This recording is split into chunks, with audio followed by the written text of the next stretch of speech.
afternoon. Okay. Now, from what I have up here, some of this I've pulled from problems from your review, but it's kind of scattered because I wanted to actually go over more stuff with it that I know is on the exam.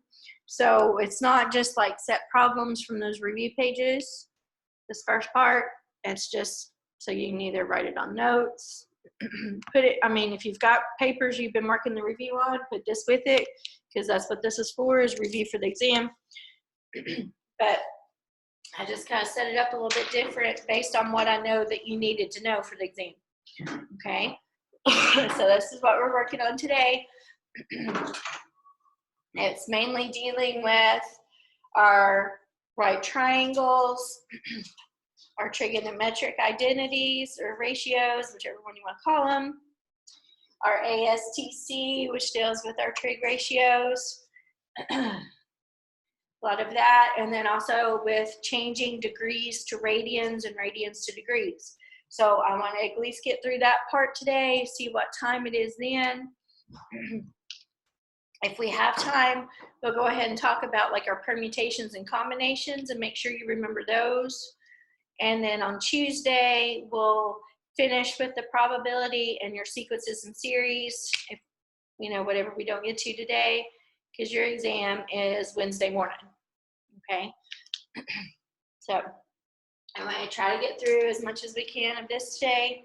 Hopefully we'll get farther than what I have up here. I'm going to get a little bit more than what I have here, but we'll see how far we get. Okay, so I want to start off with just our basic right triangle. Okay, we have our right triangle here. They usually use the Greek letter theta to identify which angle they're talking about. So then we have the side that is opposite the angle labeled theta, and we have the side that is adjacent to the angle labeled theta.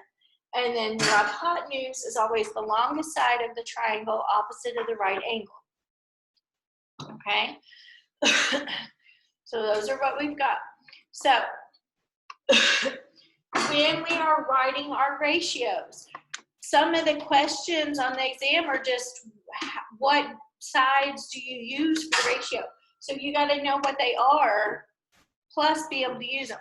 So when I'm talking about sine of theta, what two sides are my ratio for sine of theta?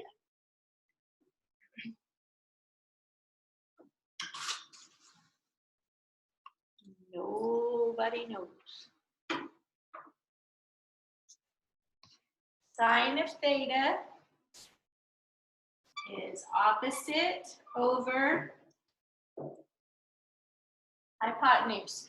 That's what I'm talking about. That's what it's asking for. Okay, so now cosine of theta is going to be what? Adjacent and hypotenuse. Adjacent over the hypotenuse. And then the last one, tangent of theta, is opposite over adjacent. It doesn't use the hypotenuse. Okay, and I'm going to try to scoot right there, and that way the glare is not over it. Okay, so these are our three main trig ratios. These are the ones that we use the most. Sine is opposite over hypotenuse, cosine is adjacent over hypotenuse, and tangent's opposite over adjacent. Now, we have our other three trig ratios as well, which are basically reciprocals of these. So if I say it's a reciprocal, remember it's the ratio what? Flipped over, okay? Now, normally though, instead of actually writing cosecant as hypotenuse over opposite, they normally write it as just 1 over sine theta. They just show it's the reciprocal of your sine ratio, okay? And we talked about these, this was I think chapter 8 maybe? Chapter 8 and chapter 9 is when we did this stuff. Now secant of theta is the reciprocal of cosine. So it's 1 over cosine of theta. And then cotangent is the reciprocal of our tangent. So it's 1 over tangent of theta. So, okay, it's just knowing which one of these it's the reciprocal of. Okay, so that's something that you need to know for the exam. So if I say if I say secant, you need to be able to tell me it's the reciprocal of the cosine. It's 1 over cosine. If I say cosecant, you need to be able to tell me it's 1 over sine. It's the reciprocal of the sine ratio. Okay? So with what we've talked about with those so far, let's go over here. This was actually one of the problems that it had on the review. I don't remember which one it was. It doesn't matter. But anyway, they gave us the tangent of theta was equal to 2/3. Okay, so the tangent of theta is equal to 2/3. So remember what tangent stood for. Tangent was opposite over adjacent. So I drew a nice little right triangle over here that has theta labeled. So this side is the opposite, this side is the adjacent, and this is my hypotenuse. So my opposite side had to be 2. My adjacent side had to be 3. So what can I use to find my hypotenuse side? Pythagorean theorem. Pythagorean theorem. Remember, Pythagorean theorem is a squared plus b squared equals c squared. So my a and b are the 2 legs, the 2 sides that make the right angle. So that's the 2 and 3. And then I got to work on solving it now. So 2 squared is 4, 3 squared is 9, c squared, 4 plus 9 is 13. So when I take the square root of that, I get c is equal to square root of 13. It's not going to divide out evenly. 13 is a prime number. So I label my hypotenuse here as square root of 13. So now what it wanted us to do is to write our ratio for our sine of theta and our ratio for cosine of theta. So it's just using those ratios that we talked about over there with that picture. When we're talking about sine was opposite over the hypotenuse. So the side opposite of theta was the 2, and my hypotenuse was square root of 13. Now, can I leave my answer like that, yes or no? No. No. We talked about that, I think, on the other day, because we talked about multiplying by that radical over itself. Okay, if you multiply something by 1, it doesn't change its value. So that's what we're going to do. We're going to multiply by 1 in the form of square root of 13 over square root of 13. Because when I take a square root times itself, I get it the radicand outside the square root sign. So square root of 13 times square root of 13 is just 13. And then on the top, I'll have 2 square root of 13. Okay? Now for my cosine of theta, my cosine of theta is adjacent over hypotenuse. So my adjacent side was the 3, and the hypotenuse is square root of 13. So same concept, I got to multiply by square root of 13 over square root of 13. So I get 3 square root of 13 over 13. So we had to find our missing ratios and then simplify it. Okay? So that's what we had to do up there for those. Does that look familiar to everybody? Yes? Mm-hmm. Yes, no, maybe? Yeah. All right. So our next part. Our next part is finding out where a specific angle is going to be in our coordinate plane. Okay, so basically what we're asking is Where's theta? Okay, not where's Waldo, where's theta? So we got to find where theta can be on our coordinate plane. So that is when we're going to roll back over here for a minute. That is when we use this. Okay? Remember, on our coordinate plane, we have our x-axis is the horizontal axis. We have our y-axis is the vertical axis. Going to the right on the x is positive. Going to the left is negative. Going up on the y-axis is positive. Going down on the y-axis is negative. Okay? The four sections that it divides the coordinate plane into are your quadrants. Quadrant 1 is in the top right, and then they go counterclockwise. Quadrant 1, quadrant 2, quadrant 3, quadrant 4. Now, in each quadrant, certain trig functions are positive. Okay? Now, remember in quadrant 1, everything's positive because your x coordinate's positive and your y coordinate's positive. So since your x and y are both positive, all three trig ratios are positive. That's what the A stands for, all of them. Okay? So A means all are positive.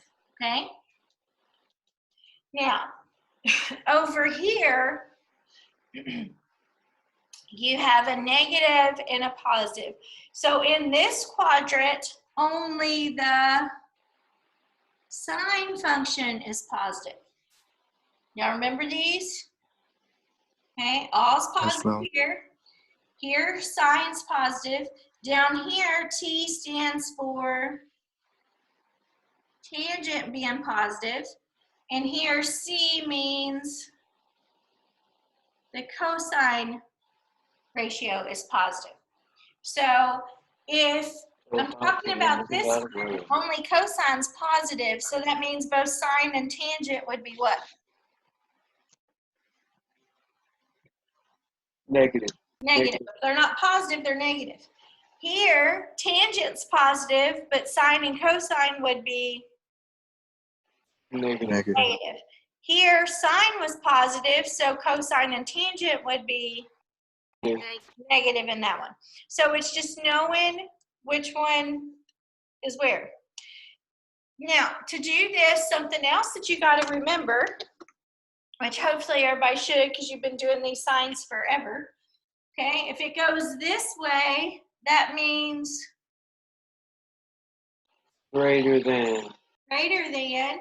So that means if it says greater than 0, it's going to be Positive. Okay, so if it goes this way, that means less than. So if it says less than 0, it's going to be Negative. negative. So those are what you need to remember for that, okay? So make sure you have that down if you need it for your notes, okay?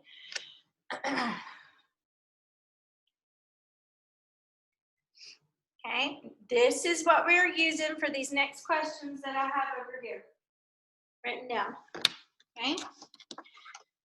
So, everybody got those? Yes, ma'am. So let's look at these. All right, so it says, where is theta? So on here, I have sine is less than 0. So less than, remember I said meant negative. And I have cosine is greater than 0. That means positive. So where is sine negative but cosine positive? What quadrant? 1, 2, 3, or 4?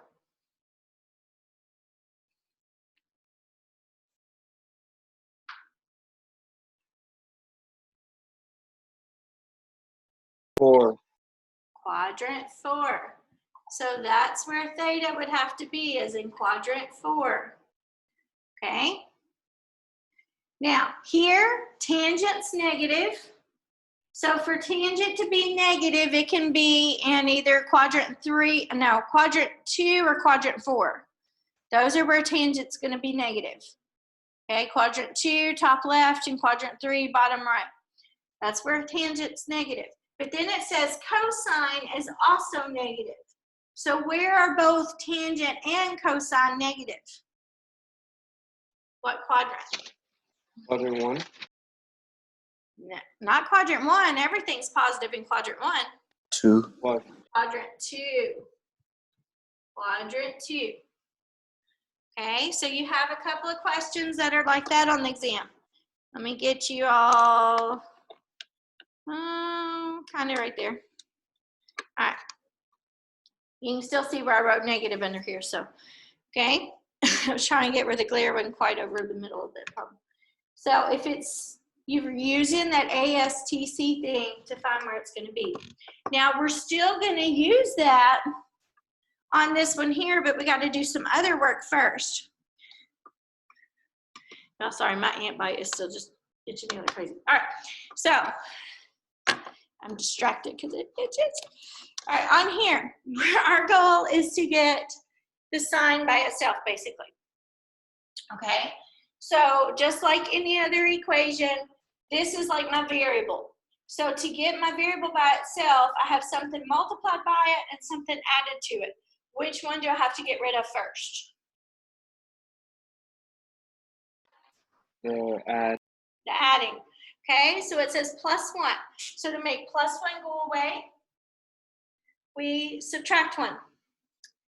Subtract 1. Go poof.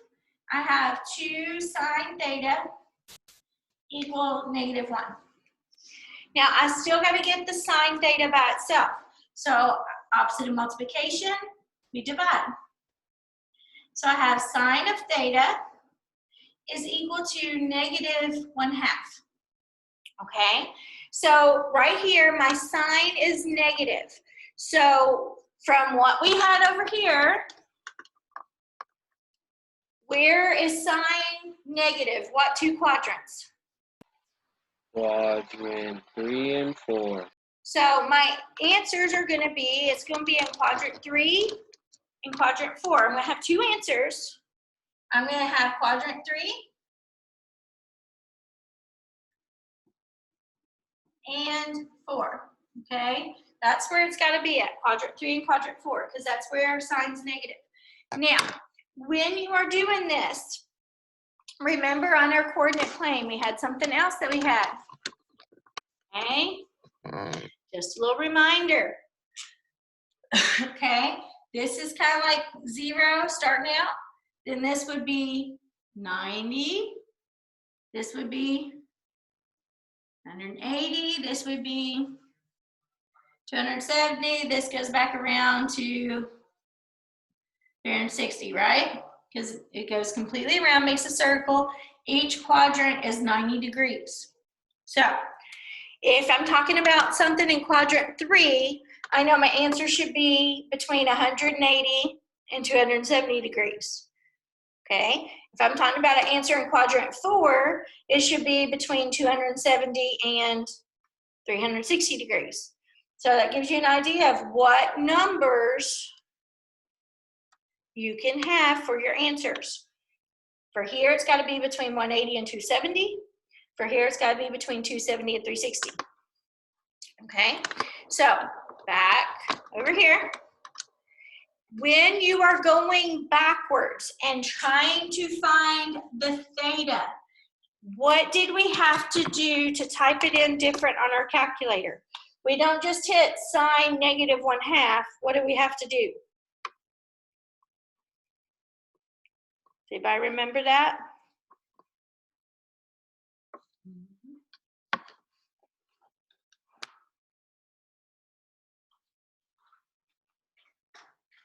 Taking silence is a no. Isn't it like sine then -1? Okay, so to get the sign with the little -1 on it, you hit your shift button. If you have a scientific calculator, you hit shift and then your sign button. So it's going to look like that on the screen is what he's saying. It's going to have that little -1 up there. Okay, and then you put in your fraction. which was -1/2.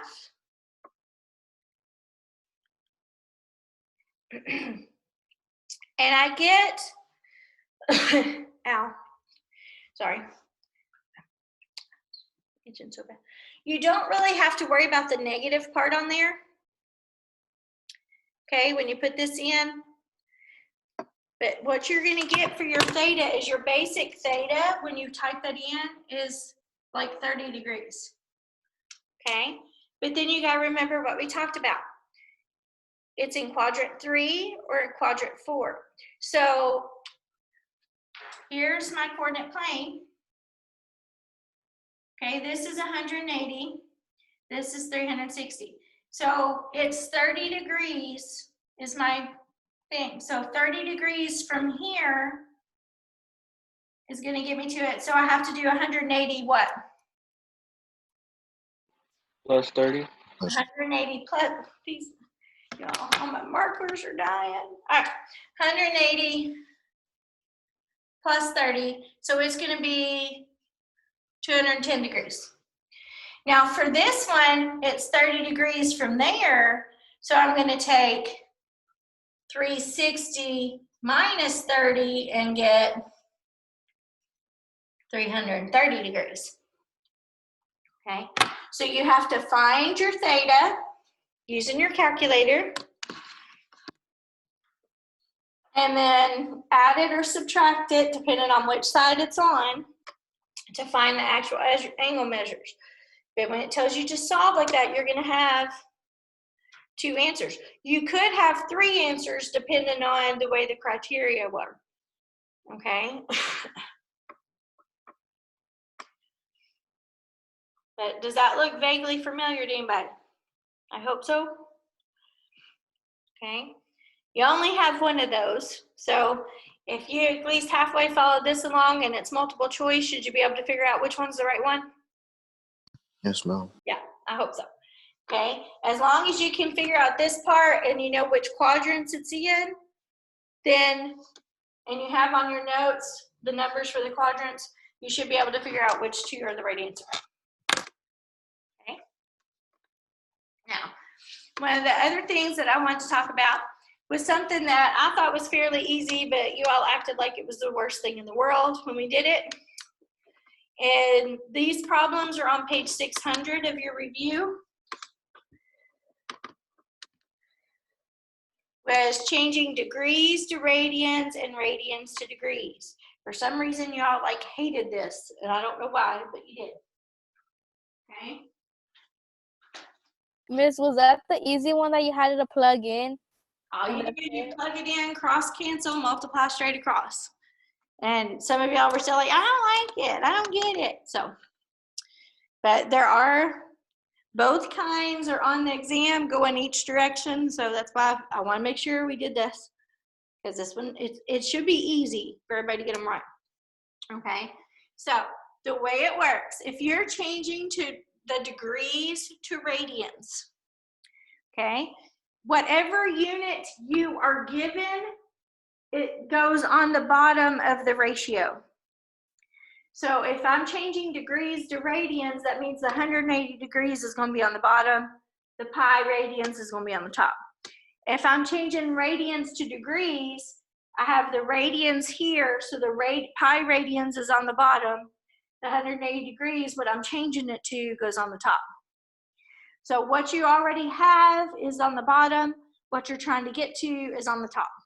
So that's how you remember which one you're using. You'll notice both of them are pi and 180 degrees.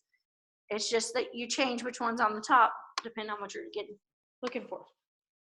So, for number 17, page 600, number 17 and 18, we are changing degrees to radians. So we are going to multiply by pi over radians over 180 degrees. So I have 35 times pi radians over 180 degrees. Now, when I go to multiply, you always look for stuff that you can cross cancel. Okay, you look for stuff you can cross cancel. Okay, is there something that goes into both 35 and 180? 5. 5. So 35 divided by 5 is 7, right? 180 divided by 5 is what?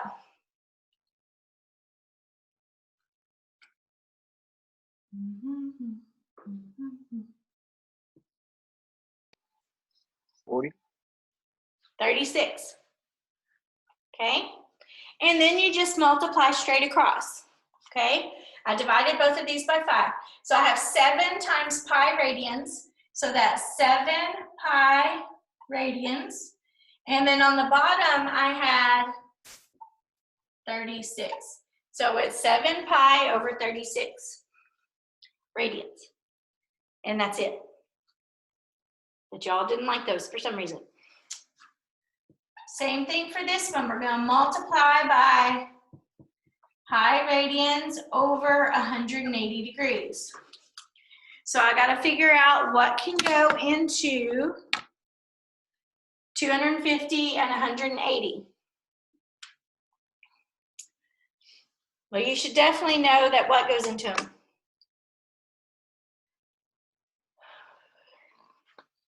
10, they both end in 0. Doesn't that mean 10 goes into both of them? Okay, so if I divide by 10, it takes the 0 off. Divide by 10, takes the 0 off. Okay, is there anything else that goes into both 25 and 18? No. So you multiply straight across.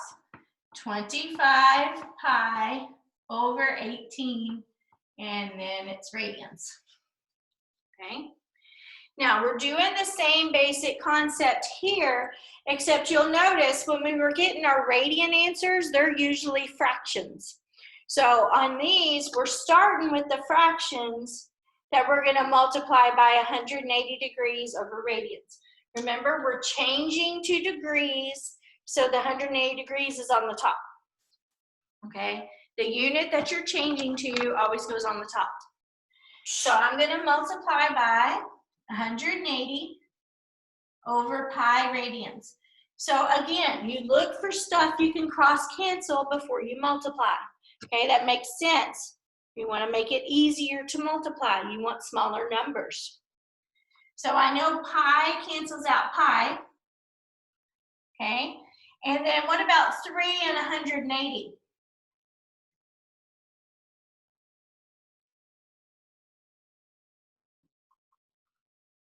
How many times can 3 go into 180? 60. 60.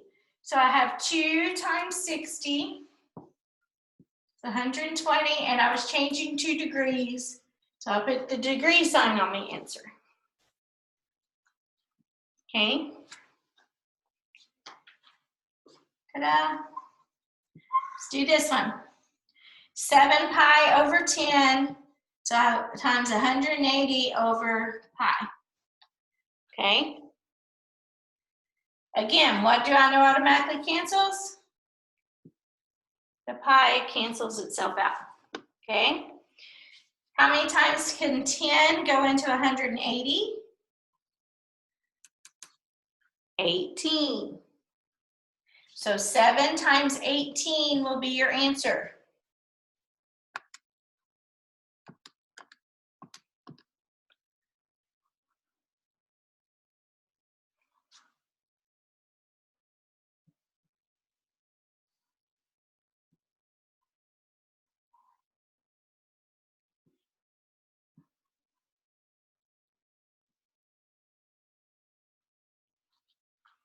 Is that right or no? Yes, ma'am. That's right. Okay. And that's it. So does that sound a little familiar? Maybe? Kind of? Okay. Yeah. All right. Yes. What? If we have a calculator on our phone, can we use that on the exam or no? Since you're stuck at home and that's the only way we know, I mean, that's the only way a lot of you can have a calculator, that's fine. When y'all are working on the exam, we're still going to be in Zoom. So like if I see you doing too much on there, then I know that you're just like trying to text somebody else or something. Then I'll be like, hey, show me your phone. So, but yeah, that's fine. Cause I know that a lot of you, that's the only way you have a calculator right now. So that's just the way it is with the way things are and us having to be at home and blah and all that stuff. Having all this mess is me. But anyway, but now who knows when that's going to be. So on here, we good with these? So everybody can get the 2 questions like this right on the exam, yes? Yes? Yeah. I should be seeing a bunch of this, and some of you, I don't even see you. Nayellis is hiding. All right. So, oh, I got ready to say, wait a minute, but that's the wrong one. All right. So what I want to do is I want to just talk about some things from the test as far as like, you know, like some true false questions, that kind of thing. Maybe if I can figure out where I'm at. Okay.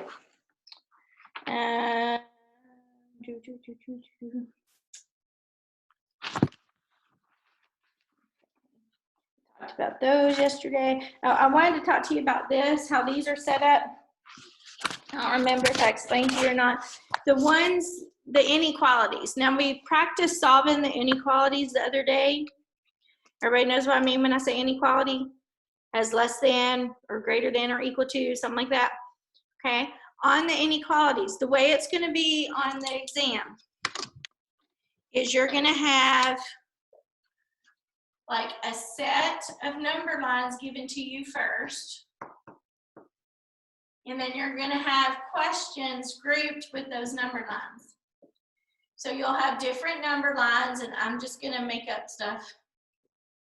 Okay? You'll have different number lines that have stuff marked on there, whatever it is. Okay? You'll have different things on there. Okay? So you'll have different number lines that are marked different ways. You will have problems that are connected to that you solve. So you'll have an inequality, like let's say 2x minus 4 is greater than negative 2. Okay, so what would I do first on this one? Add 4. Add 4. So we add 4, cancels, add 4. So I have 2x is greater than negative 2 plus 4 is 2. Then I would divide by 2, get x is greater than 1. So what it's going to do is it's going to have the problem, and it's going to say which number line goes with this inequality. So you would pick choice D, because that's what it has on the graph. X greater than 1, that's what this shows. So it's going to have the problems, and then you're going to, after you work it out, you should be able to figure out, okay, my answers were it was between negative 2 and 3, so it might be choice C. Okay. Oh, my answer was greater than 1, so that's choice D. Maybe it was less than 4, less than or equal to 4, so that's choice B. So it's going to have, it's kind of a matching type thing. Okay. You'll have the inequality. You'll have to work it out on your own paper, whatever. You find the answer, and then you pick which one of the number line choices is the right one that matches that answer. Okay? Yes or no? Do you understand what I mean? It's kind of a matching. So it'll have these at the top, and then it'll have the questions that go with it, and you pick the correct number line that goes with that problem after you solve it. Okay, but I wanted to talk about that to make sure everybody understood that. Now, yesterday we talked about all of our logarithm stuff, changing exponents to logarithms, expanding. We talked about our sine, cosine, and tangent. All that. We talked about radians, degrees. We talked about our translations to your quadratic functions yesterday. Remember, if it had something in the parentheses with the X, it was a horizontal translation. If it had a negative, it was the vertical reflection. It flipped it upside down. We talked about the page that had that table on it. It was like 205 or something like that. We talked about those yesterday. Sequences and series. They're a little bit harder. Some of y'all struggle with those a little bit more, so we'll wait and do those on Tuesday, so it's right before you have the exam. All right, some of our probability stuff. Okay, let's talk about some probability stuff. What does that stand for? When it has the letter P, what is that? Principal. Huh? Principal? No. Permutation. Yes, it's a permutation. Permutation means order matters. On a permutation, order matters. So that's like it was putting people in first, second, and third place. Or you had president, vice president, secretary. Okay, there's a ranking. Now the other one, when it has the C, that's called a combination. Combination, there's no order, it doesn't matter.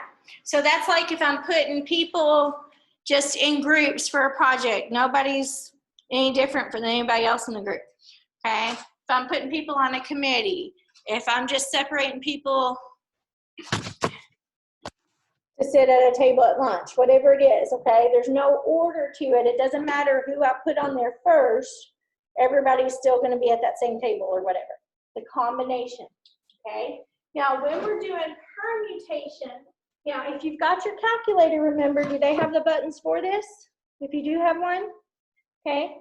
Most of them, it's got the little NPR or NCR. Now, on most calculators, if you've got a regular calculator, you have to hit the shift and then the button because it's above it. It's above something else on there. But they are on there, okay? Now, when we're talking about permutation, remember, it is n factorial over the n minus r factorial. Okay, that's our formula that we solved for permutation. Okay, so one of the questions just ask about the formula. So it's not that you even have to work it out, it's just knowing the formula. Okay, so for combination, it's very similar, except the only difference is you have the extra one in the front that you have to divide by because the order doesn't matter. So it's dividing out all the repeats of you getting the same people just because they were picked in a different order. Okay? So that's with your permutation and your combination. Okay? Everybody good with that? What are our three measures of center? The three Mean, median, and mode. mean, median, and mode. The three M's are your measures of center. Okay. Okay. Then we had discrete and continuous. Discrete probability means it can be what? Counted. Counted. Continuous means it can be measured. Measure. Discrete is counted. Continuous is measured. Okay. Now, something else we had when we were talking about that is one of our continuous probabilities was the geometric probability, because geometric probability, of course, is something, you're talking about measurements of something. Okay. So the geometric probabilities dealt with one of three categories. Area. Remember on that last test, you had like the targets where you had the area of the triangle, the area of the circles, the area of the square where you could hit one of those things. So area is one. What's another one of the things that it uses for geometric probability? There's 3 things they use. Area is one. What's another measurement? Length and Length. width. Length is another one. And then the last one is Width. Oh, length and width. No, same basic thing. So area, length, and time. So if I talk about a number of pins, is that going to be a geometric probability? No. No. If I talk about the area on a dartboard, is that going to be a geometric probability? Yes. Yes. If I talk about every 8 minutes something happens, is that going to be a geometric? Yes. Yes, because I'm talking about time. Okay? If it's talking about something that is geometric, okay, something that is measured, it can be a geometric probability. If it's talking about something that is counted, that means it's discrete, so it's not geometric. Okay? Two-way frequency tables, everybody should know what that is. It compares 2 characteristics at the same time. I already talked about discrete and continuous. Which one do they usually use a histogram for, discrete or continuous? Discrete. Discrete. Remember, all this is stuff that we had on that last test. And when you came to tutoring that one day, and when I went over it again, all that was on there. Okay. So all that we have left to really work with is our sequences and series. And we'll do those on Tuesday. Now, Tuesday, we still meet at regular time at 1 o'clock, okay, to review. On Wednesday, your exam is at 9 o'clock in the morning, okay? Wednesday will be the last meeting that you have for Algebra 2. Okay, so that'll be it. So you got 2 more times to log in for algebra. Okay? So please make sure that you're working on getting any notes together. Check my schoolworks every evening because I'm going to be sending some more notes. I'm going to be sending some reminders and stuff about people saying, hey, you never took quiz so-and-so on ProProfs. It's open between now and Monday at noon. Get it taken, okay? Now, you're not going to get full credit on it because it was supposed to have been done probably 2 or 3 weeks ago, but that's still better than a 0, okay? So some of you still have quizzes and stuff, so, but you've got to check your ProProf messages so you know, hey, I reopened this for you to take it between like 4 o'clock today and noon Monday. Get it done. Okay, so I'm going to work on doing that and sending stuff out this afternoon and evening. So please make sure you're always checking your My Schoolworks messages, okay? If you've got any work that you know you still owe me, you need to send me. Any quizzes that have been sent as attachments that you never sent me your work for. I tried to send out some things last week to some people, not last week, this week. All my days run together. Earlier this week, to some of you about quizzes or something you may still be missing. Don't forget if you were doing extra credit, try to get that sent in to me sometime today. Today's not over yet, so you still got time. Try to make sure you get that sent in to me as well. So I get to have the fun of grading those over the weekend too. Okay, that's so exciting to grade extra credit over the weekend. That's really what I want to do. But I'm trying to be nice and I gave you all the opportunity to have extra credit because I know some of you needed it. So make sure you turn it in if you need it. Study, study, study for your exams. You got grammar. Your all's grammar is not till what? When? Thursday? I think so. Yeah. Thursday. So you have your next exam is me on Wednesday morning, and then you have grammar on Thursday morning. Okay, so make sure you get everything done. Check My Schoolworks daily. Okay, if you owe quizzes and stuff, especially, make sure you get those done this weekend. And I will see you all Tuesday afternoon. Bye.